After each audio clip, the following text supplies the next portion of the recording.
is on good terms with them there. Dating back to when Liverpool pursued Naby Keita for so long and eventually struck that deal in August 2017 to sign him around about a year or so later. So hopefully that could play to their advantage in their aims of bringing Werner to the club. But I think people expecting 50, 60 million pound deals to be done quite periodically over the summer are going to be in for a bit of a rude awakening, because it's so much uncertainty now with top clubs' finances. They've basically been unable to earn anything for the last 2 months, and Liverpool are not insulated by that themselves. So it will be interesting to see what happens. Their interest is still there, no question, but it's a case of whether they can come to some sort of agreeable plan for everyone concerned, because Leipzig aren't going to let their star man go for a pittance, and Liverpool can't afford 50, 60 million on one transfer this summer. I wouldn't have thought. So there will have to be some sort of middle ground to be found, and hopefully that is where that good relationship comes into play. Yeah, Joe, on to Timo Werner then, and on to the question. Sam Williams on Twitter says, Werner wants Liverpool, Klopp wants Werner. Is it a case of when, not if, he does join? Obviously, finances, as Gorst was just explaining there, are difficult in the current situation. But given the desire from both parties, surely a compromise can be reached. And that's sort of the growing feeling, I think, amongst the fan base. Yeah, hello, Sam. Sam's a good fan of the pod, friend of the show. So hope you're well, Sam, and hope you're doing okay in this lockdown, this strange times. To be honest, I was going to use the same phrase myself. I do think it's a matter of when and not if Timo Werner becomes a Liverpool player. I think, as Sam said, he wants Liverpool. Liverpool want him. I'm starting to doubt whether that happens this summer. The market seems to be different. You looked at some of Man United's financial results yesterday, expecting to miss out on 15 to 20 million pounds because of what's going on and money they might have to pay back to broadcasters. So I think we could see a slightly different transfer market, and Liverpool aren't the sort of club that will just go out and splurge, especially in such uncertain times. We don't know how long fans aren't going to be allowed back into stadiums. That will have a financial impact, of course. So, look, I think Liverpool will remain on good terms with Leipzig. I think they will discuss the transfer. I think it may well happen next summer. I just think that this summer's transfer market will look a lot different. I think there's a chance that loan players who've been out on loan and could come back, Grujic, Harry Wilson, and then the likes of Shaqiri will all get an extended chance at Liverpool. And look, I'm not saying that Gorst is a lot more informed than I am, but that's just a gut feeling. And I think Timo Werner will be a Liverpool player, but I just don't see it happening perhaps in the near future like we thought. I'd say there's a bit of caution you could have about this one, though, because granted, Werner wants Liverpool, Klopp seems to want him. But if you rewind 12 months, it would have been the exact same about Bayern Munich. Bayern Munich wanted Werner, Werner wanted them, and that didn't happen. He signed his new contract, and it's still up in the air. We'll watch the games at the weekend, and one thing is clear. Timo Werner is the best player in that Leipzig team. And when they're one of the best teams in Germany and he's already outshining them when he's not at his best, it is a matter of time before he does move on to bigger and better things. If we follow all the reports, it's the likes of Barcelona, Inter Milan, Manchester United that are also being linked with him. But you'd imagine even with the current market, Liverpool's finances are better than them. So if Liverpool are having to wait, it's not as though these clubs can jump in and snap him up either. So it's just going to be a case of waiting to see. If Liverpool is still the best team on the planet in 12 months' time, which I'm sure we all want to be the case, we can't see them having a massive drop-off anytime soon. It is a deal that's still going to appeal to both sides of on the table. Yeah, it does certainly seem the case. And on the Werner thing then, Gorsty, in terms of people asking the questions, Chris on Twitter as well, at Liverpool2, Chris, thanks Chris for getting in touch, says, do Liverpool push harder for a Werner deal then if the African Cup of Nations happens in January? I know that's asking you to look into a crystal ball and tell us what's going to be happening with this worldwide pandemic as to whether the AFCON does happen, but given Mane and Salah would both be away, does that mean that Liverpool, if it's not the summer, even next winter might look at a deal?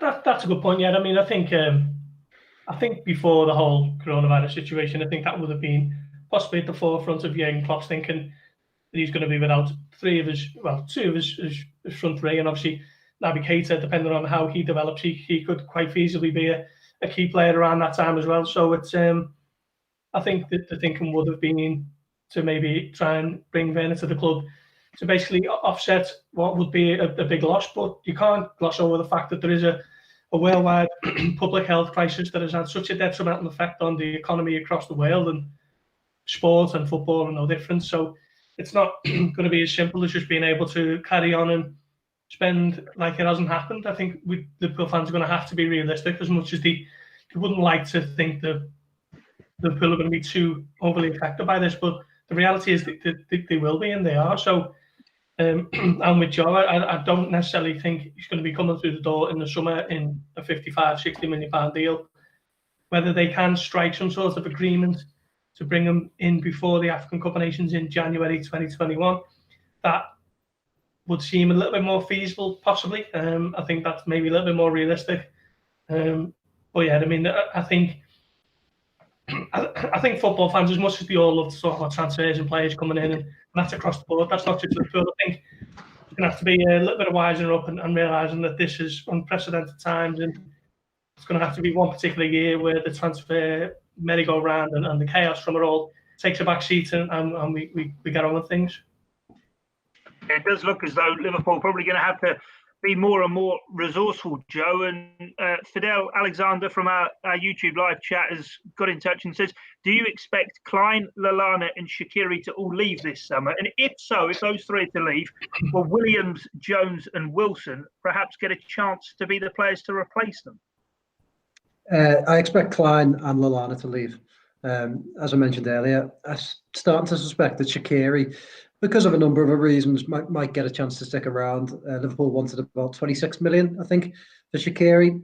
I don't quite see them getting that in this market, so Liverpool might decide that they're better off keeping him around. And now he's fit, he might get a chance in the remaining few games to show his worth to Liverpool. We all know what a good player he is, and in this market, it's going to be difficult to go out and buy a better player than Shaqiri if they can't get someone like Werner. Then, I think you can't name too many better players than Shaqiri when he's fit as a backup. But the other two, Lallana and Klein, I expect to leave. We were briefed as much in recent months. Lallana, I think, will be desperate. He's 31 now, I think, and he'll be desperate to go out and get some first-team football next season. Klein, well, he hasn't had a look in for so long. I know he's had injuries, but it's been very difficult for him. So again, he will go out and look for first-team football. And Neco Williams, I think, next season we'll see a lot more of him. And the same goes for Curtis Jones. I'm hugely excited about Curtis Jones. I think he's got bags of talent. Really think he could be the next big thing at Liverpool. And Lallana going will give him the chance to show what he's capable of. And I'm fairly certain we'll see a lot more of him. I think he's made one or perhaps two Premier League appearances this season from the bench. Next season, I expect him to make a lot more. I just think he's too talented not to. So, yeah, Liverpool don't need to go out and buy replacements for those two. I certainly think they've got them within the squad. And I suppose the question then remains, Theo, on Harry Wilson. Obviously, he's a lad that has been coming through the youth system for a long time. A lot of high hopes for him. Wherever he's been on loan, he does seem to have done a really good job. Yet if Shaqiri's not going to go, would perhaps another loan move work? Because you're probably not going to get the fee that you were sort of expecting for Harry Wilson in the current climate. Yeah, I'd imagine that would be a very attractive proposition for the sort of clubs that would be looking to Harry Wilson, because they're not going to able to afford 20 to 30 million on him anyway. And with Liverpool, he's still always up in the air on, is Harry Wilson good enough to come into this first team and be a backup option or maybe push on further? He's just been around for so long now, and you think it is getting to that stage where he's running out of time to prove his worth. He comes back every pre-season, he scores a few goals, and then he goes out again. He's had a good season at Bournemouth. I think he's their leading goal scorer this season, but this is a Bournemouth team that is still in relegation trouble. So it's a big step up again for him to then say, stick at Liverpool and make that impact that we'd say Shaqiri would do. But then Shaqiri's barely featured this season. Shaqiri's obviously relegated before he joined Liverpool. The space would be there if Shaqiri did push for a move. But if you're Harry Wilson, do you want to stay around anyway and just be a backup option when you've got the Euros on the horizon? He'll be obviously wanting to be a first choice player for Wales next summer. So when you look at it all on that sort of scale, a loan deal is probably best for all parties until they can reassess again next summer. Yeah, certainly seems the case. We've got plenty of people getting in touch on the live chat talking about squad issues and everything. So, Gorsty, I'll come to you with a couple of the names that have come up. One of those, Joe mentioning if the market's not perhaps right for Xherdan Shaqiri to move on. Another player who's perhaps been in a similar position would be Dejan Lovren. Wonder whether Liverpool would then look to keep him on. Kieran B says, I'd love to get rid of Lovren. He can be great, but he costs us too many games. He's a weak link and is mistake prone. And M, don't know what that stands for, but M just says, has Klopp given up on Brewster? So Dejan Lovren and Ryan Brewster, what's the situation with those guys? It's not M from James Bond, is it? No, I don't think so. No? Oh, sure. I think the situation with Lovren is maybe himself would be looking to. I think if he was to move, it would be down to him pushing for a move. I think he'll be 31 in July, maybe. So there was talk of a move last summer. Roma and Sevilla, I think, were both interested at the time, and Liverpool became particularly agitated with the way Roma were kind of handling things and trying to make their move a little bit.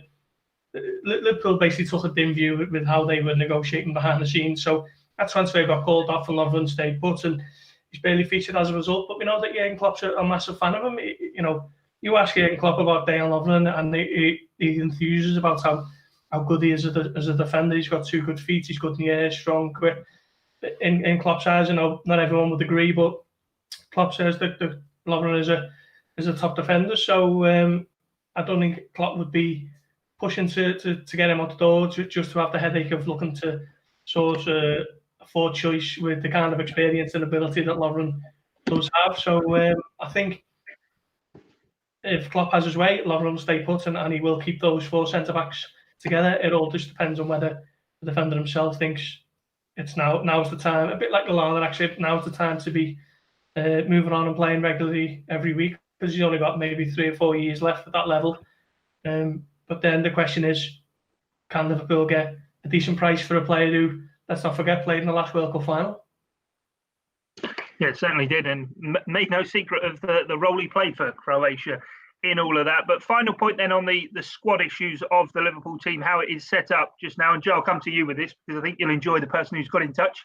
Johnny English's sidekick asks, Karius or Adrian? We know, of course, Karius's loan spell at Besiktas has been cancelled, but Karius or Adrian going forward?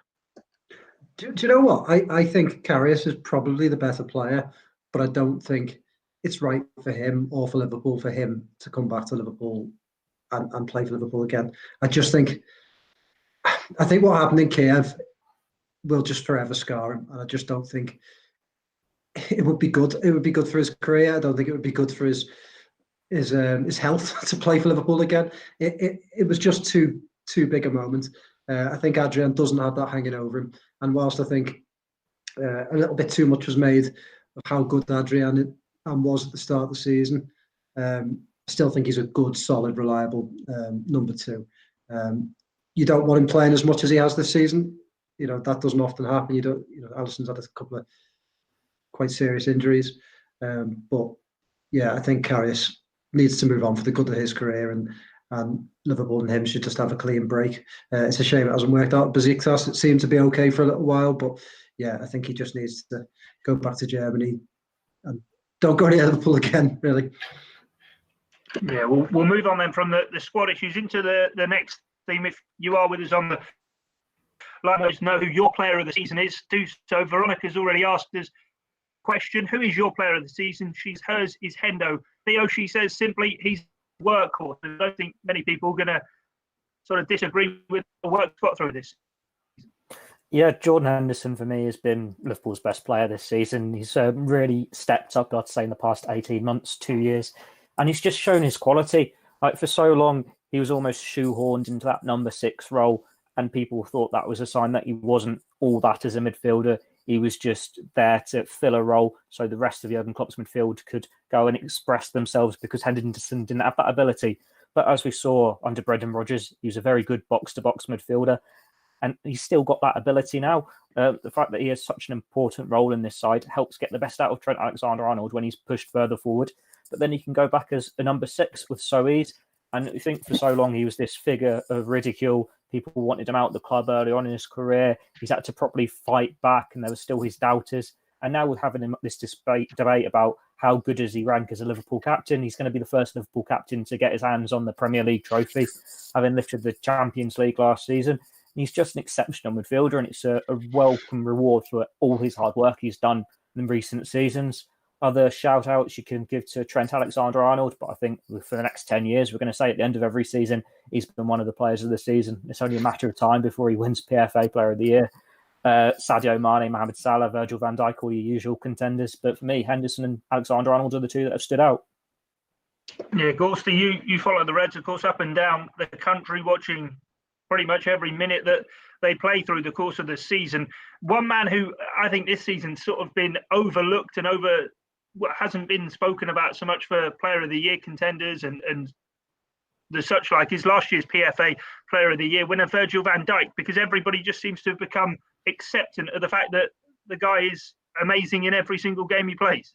Yeah, I would have actually named Van Dijk ahead of Henderson for my Player of the Season. Just a final note on Henderson. I mean, he's the living embodiment of how perception just sticks with you, because we're talking opinions that were formed on him nearly 10 years ago are still stuck with him now, when he's the captain of Liverpool at 25 points clear, going to win the Premier League, just lifted the Champions League, and he's still got this tag of not being that good. So that is a shame. But yeah, Van Dijk has been fantastic once again. I mean, he kind of just become used to how good he is. He never looks ruffled, never commits himself. That's one thing I've seen. He never kind of charges down. He doesn't have to. He waits and waits for the attacker to make the decision, and then he'll invariably get his block in or take it off the toe of the strike.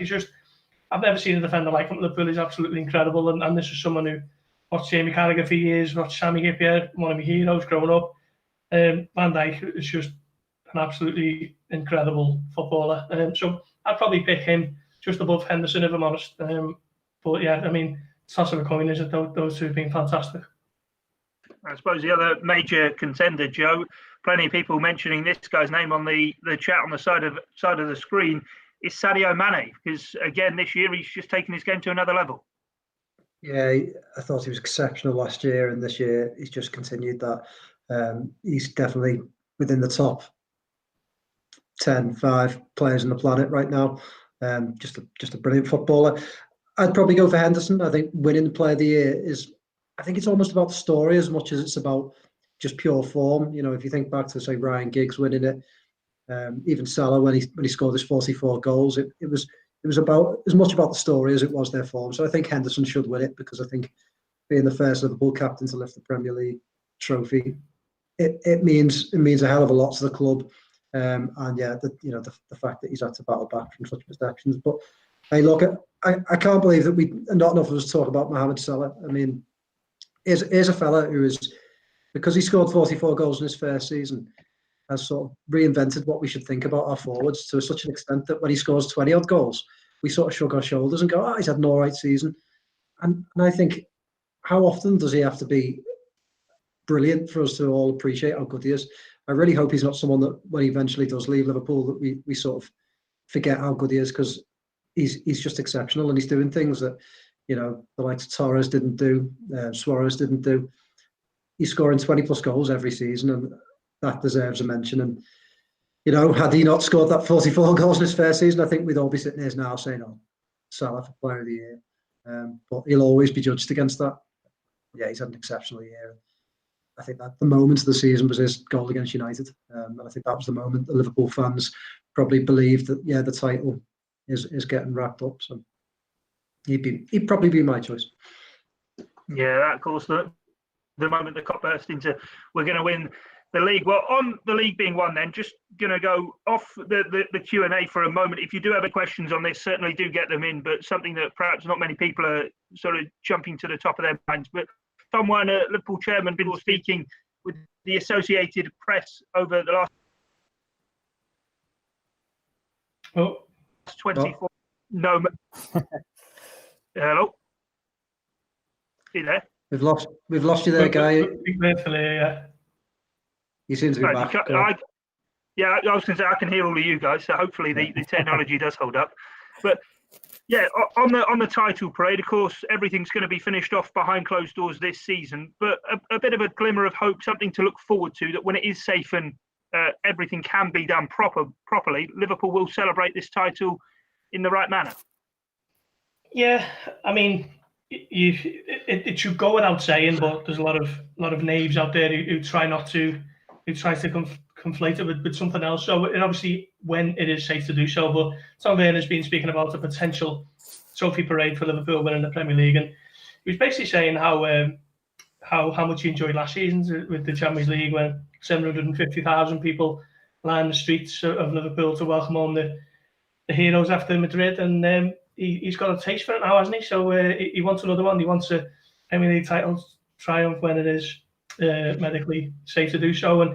And he said someone told him at the time, if you think this is big now, wait until you win the Premier League, and then you'll see a proper parade. So if it's possible, the city might even break the 1 million barrier for that celebration when it is declared safe to do so. And I think that is what all Liverpool fans are pretty much looking out for, aren't they, down the line, whenever it may be, because the reality is they're going to win the Premier League trophy behind closed doors, so they're not going to have that moment. So that they're looking ahead to what will be an incredible day of parading the trophy whenever it is safe to do so. I mean, we don't know when that's going to be, obviously, but hopefully it's not too far away in the future.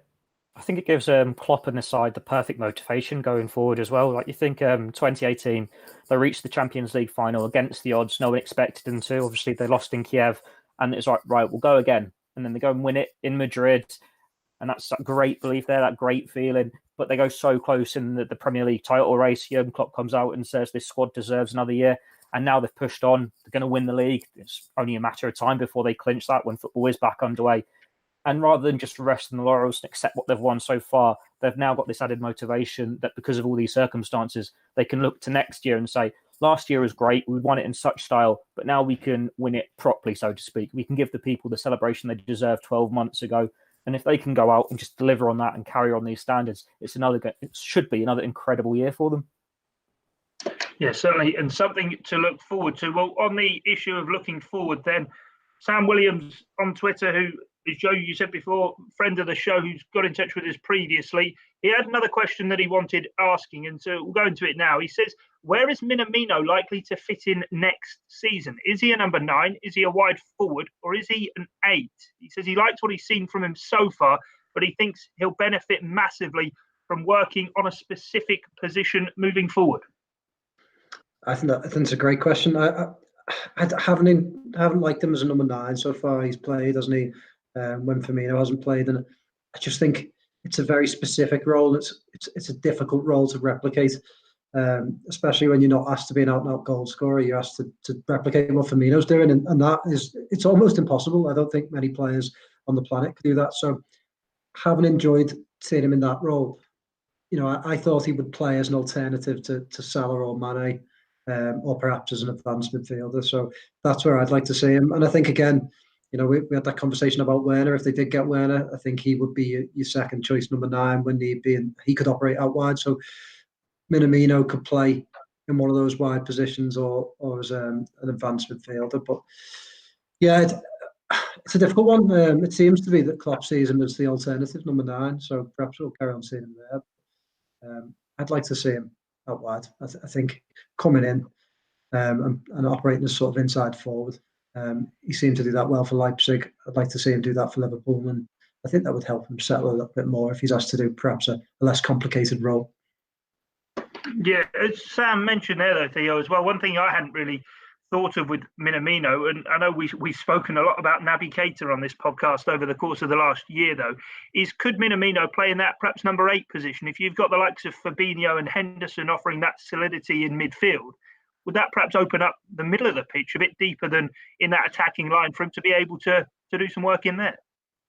Potentially. I think it's what made him such an attractive signing for Jurgen Klopp. The fact that you could play him up front, you could play him out wide, or you could play him in this midfield position. Obviously, in the past 2 years, we have seen Shaqiri occasionally fielded in the midfield 3 in that attacking role. Beforehand, Coutinho was in that midfield occasionally. And it's one where when Liverpool can be so dominant in games, especially at Anfield against these deeper sides, you could afford to have him in that role. And it would be one where you're going to get him on the ball more, and you should hopefully see the best out of him. But as we haven't really had a chance to see him consistently, we haven't seen his strengths as such, apart from that one Champions League game at Anfield. So it's a big ask for a player who can do it well in Austria, whatever position he's put into, to come straight into the Premier League and make that immediate impact when the pace is so much quicker, the physicality is so much more. So it will take some time, I think, for him to be able to settle in and say, yes, you can be a midfield option, or you can be a competent number 9. Out wide, it's a bit easier, isn't it? But you're going to go more. You're going to go missing more in games. So it's one where he does need to find his role. But until he's settled down more, Jurgen Klopp, it's going to be like horses for courses. If there's a certain game where you can bring him on in any of those positions, and it's going to make a difference and hopefully contribute to getting the win, you'll bring him on for that game, won't you? For those right reasons. There's plenty more to see from Takumi Minamino. He wasn't signed to make this impact to win the league in the first 3-4 months at the club. He was signed as this long-term prospect. And you'd imagine we're not going to really see the best out of him for another 6 months, a year's time, depending when football gets back underway. No, certainly. And Gorsty, on Minamino and the versatility he has, a name that's popping up on our Q&A on the live chat on YouTube is Kai Havertz, a guy who similarly would be a versatile option who could play in one of those midfield roles, perhaps out wide or even as a number 10. But given Minamino only just signed in January, as Theo was saying there, perhaps about the patience, would a move for Kai Havertz perhaps not make sense? And of course, given the financial outlay it would cost as well. Yeah, well, that's exactly it. I mean, I don't think I've seen a number below 100 million euros for someone like Kai Havertz. Haven't seen too much of him, if I'm honest, but he seems to be someone who can play a number of positions, but more of almost like a box-to-box midfielder, shall we say. Seems to get himself a fair few number of goals, I think. But I think, we spent so much talking about the difficulties of the transfer window, and even if this was a normal year under traditional circumstances, I think even a mega money move for someone like Kai Havertz is probably still some way off. He might feel that he still needs a couple of years at Leverkusen or in Germany, kind of, finishing up his game. So that is one that I don't see happening. No, I'll stay with you, Gorsty, then, and we're going to move on to the managerial situation at Liverpool. Of course, Jurgen Klopp, the man at the helm, the man bringing good times to Anfield right now. But Matt's at 71 on Twitter got in touch to say, in terms of succession planning looking forward, is Pep Lijnders the man to take over once Jurgen Klopp does move on? Yeah, we get asked this question quite a lot, don't we? And I think it's probably too early to judge, because manager stocks rise and sink very quickly in football. So someone who's a big name today might not be in 3 years down the line, or someone might have honed their reputation over the course of one season that's still a couple of years away. So it's a very difficult one to judge. I mean, I think Pep Lijnders does seem to be someone who has impressed so many at the club. I mean, just going to his press conferences earlier in the season when he filled in the League Cup games, you get that he's a real passionate about his work, and he speaks with so much sense in the same way that Jurgen Klopp does. And I know he has quite a large influence in the terms of the day-to-day workings at Melwood. So he's someone who will be in the thinking when Klopp decides that enough is enough. But we're talking, what are we talking, 3 years down the line, when someone else might be the big name in European footballs, Julian Nagelsmann. Personally, I'm a big fan of Nuno at Wolves. There's quite a few you can think these are young managers who are going to develop and grow and see their reputations expand over the next few years. So it's too early to say who is going to be next in line, but I think the Liverpool fans should just enjoy Jurgen Klopp while he's here. I suppose, Joe, though, Liverpool do have that rich tradition with the boot room and everything like that. And whilst obviously times have moved on and things are a lot more scientific than what they were back then, it would be nice in many ways for whenever Jurgen Klopp does move on, that somebody who is already entrenched in the ideas that have taken Liverpool back to the top were there to be able to carry on the work. Absolutely. Like you said, football's moved on, and I think Gorsty's right. It's a fair few years down the line at this stage, and there's so many variables that will judge how this situation comes to pass. I mean, it depends where Liverpool at the time. If Liverpool are right at the summit of football still and have won a couple more Premier Leagues, perhaps in the running for Champions League, then yeah, I think they probably will look to continue the good work Klopp's done and perhaps promote someone like Pep Lijnders. If that's not quite the case, if they're going through a bit of a transition, then they might look for someone new. And Gorsty mentioned them. Julian Nagelsmann to me is such an impressive young manager. There's something about him, a bit of charisma, like Klopp had.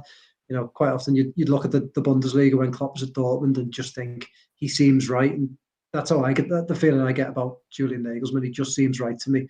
He seems to have the charisma. He seems to have passion, and he seems to be tactically very, very clever. So, could they go for someone like that who will be a very big name? But then 2 or 3 years down the line, he could be at Bayern Munich, could be unattainable. So we shall see. I think at this stage it's too difficult to tell. Obviously, Pep Linders will be in the running, but we don't know. Could Steven Gerrard be in the running? It depends, doesn't it? It depends whether he stays at Rangers and wins some titles, whether he moves on, does a good job elsewhere. So it's very hard to say at this stage who's going to be the next Liverpool manager. Yeah, it is very difficult. You mentioned the name there, Steven Gerrard. Theo, we did a podcast last weekend talking all about Steven Gerrard's playing career at Anfield. There would be something magical, would there not, about though Steven Gerrard returning and hopefully getting that Premier League winners' medal as a manager that, of course, he wasn't able to win as a player.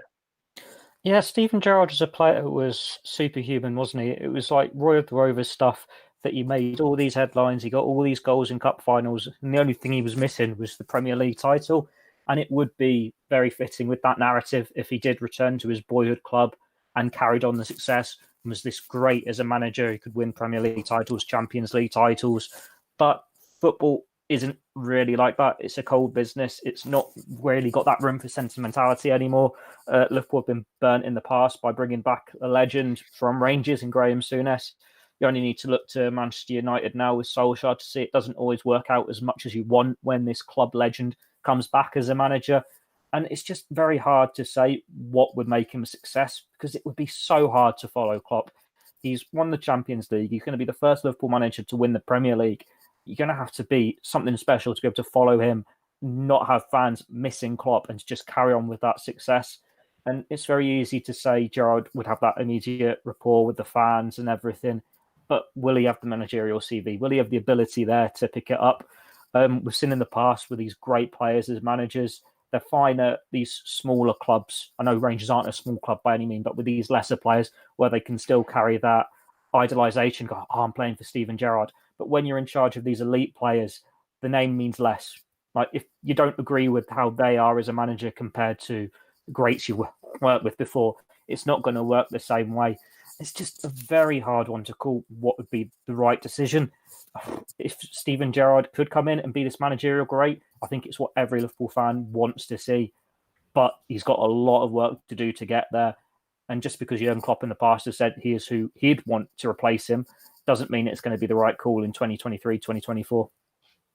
Well, that was only the first part of the question from Matter in terms of Pep Linders. We've gone into other potential candidates to replace Jurgen Klopp. But Gorsty says the other issue he's got, he says, also, do you think that with the possibility of at least 2 truncated seasons due to the current situation with COVID-19, that Jurgen Klopp might actually be tempted to add a couple more years onto his current contract? Of course, he only signed that in the winter that runs until 2024.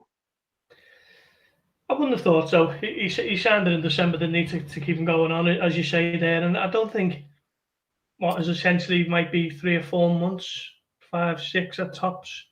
I don't think that'll overly influence his decision-making going to be years down the line. So as much as it'd be a nice idea that Klopp decides that he wants to stay on longer to kind of carry on the work that he's doing now, I think he's more than happy with the contract he signed in December. It'll take him up to 9 years at Anfield, which will be the longest run at any club because he had 7 years at Mainz and 7 years at Dortmund. So I think Klopp and his backroom team are more than happy with the way that situation is played out at the moment. Yeah, it is one of those that we'll have to keep an eye on. But that about does it for us here on this edition of the Blood Red podcast. A Q&A special for you. Thanks to everyone who's got in touch with us, whether it be through social media or whether it be during the recording of the podcast itself live on YouTube. All that's left to say is to yourself, Joe Rimmer, Theo Squires and Paul Gorst, thanks a lot for joining me. To you as well for sending in your questions. Until next time, though, here on Blood Red, it's bye for now.